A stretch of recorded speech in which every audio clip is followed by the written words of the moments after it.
How is it going, everybody? This is RBT coming at you with my non-BCS conference preview / prediction video. Just going to be predicting each conference that is not a BCS conference. And unlike my other conference previews, this should be very short. Just going to list the standings in each conference, who I think is going to win each conference, and I'll give you a sleeper pick / dark horse, whatever you want to call it, that has the potential to win each conference. But like I said, just going to name the standings, and it's going to be very simple. I'm going to go through every non-BCS conference really quick.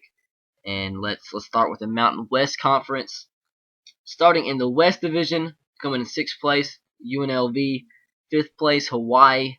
4th place, Nevada. 3rd place, San Diego State. 2nd place, San Jose State. And winning the West, I have Fresno State. And in the Mountain Division, 6th place, New Mexico. 5th place, Air Force.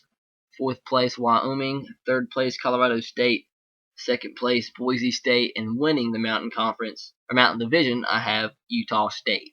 And winning the whole entire conference, I have the Fresno State Bulldogs, led by their quarterback, Derek Carr, one of the best young, unknown quarterbacks in the country. And a team that could be a sleeper to potentially win the conference, I would have to go with Colorado State. A good team with a good stable running backs coming back, a great head coach in Jim McElwain. They're going to have a good defense. So when you have a good running game, who knows what can happen. So let's move on to the next division, which is going to be the CUSA Conference. And we'll start in the East Division. In 7th place, I have Florida Atlantic. 6th place, Florida International. 5th place, Middle Tennessee State. 4th place, UAB. 3rd place, Southern Miss. 2nd place, East Carolina. And winning the East Division, I have the Marshall Thundering Herd.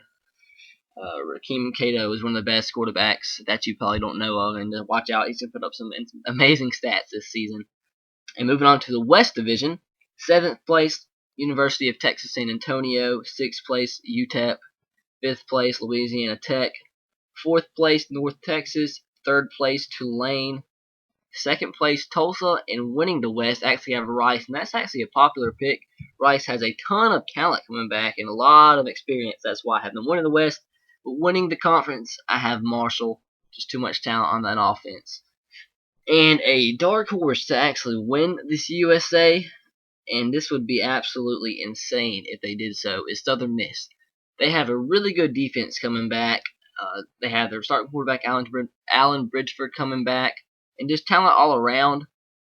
And that would be absolutely insane from going from 0-12 to winning your conference, which I'm not too strongly saying that, but it can happen. I have them as my sleeper pick.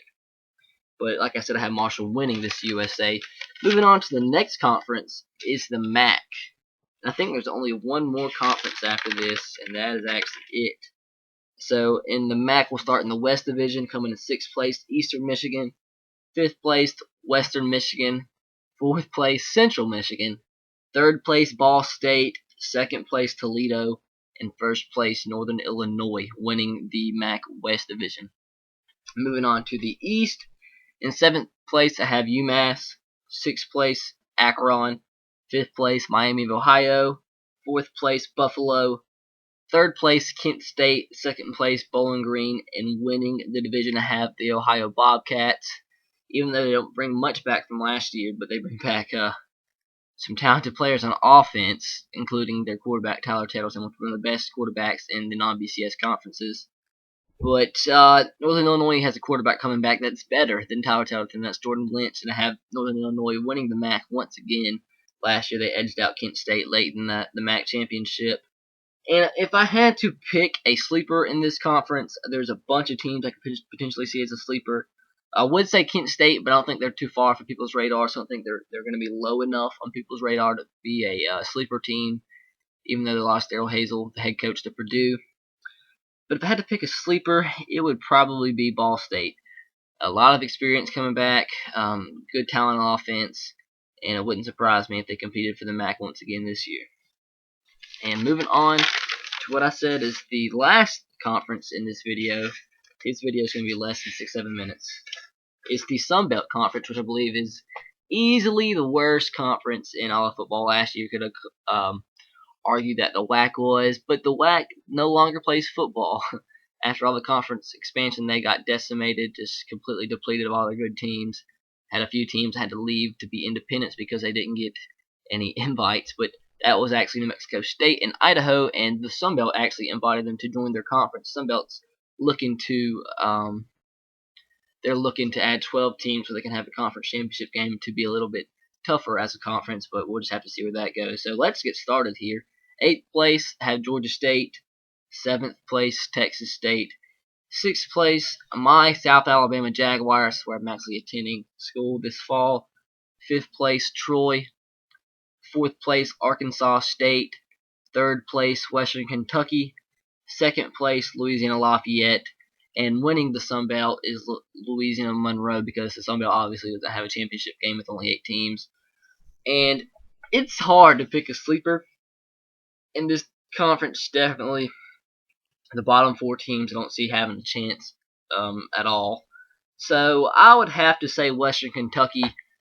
They do have some pretty good talent coming back. I forget their linebacker's name, but he probably could start for half the teams, if not more than half the BCS teams in football. So they do have some talent. They really do. They've recruited well, and now Willie Taggart went to South Florida, but they do bring in a pretty well-known and effective coach in Bobby Petrino. So that offense of Western Kentucky should be pretty well.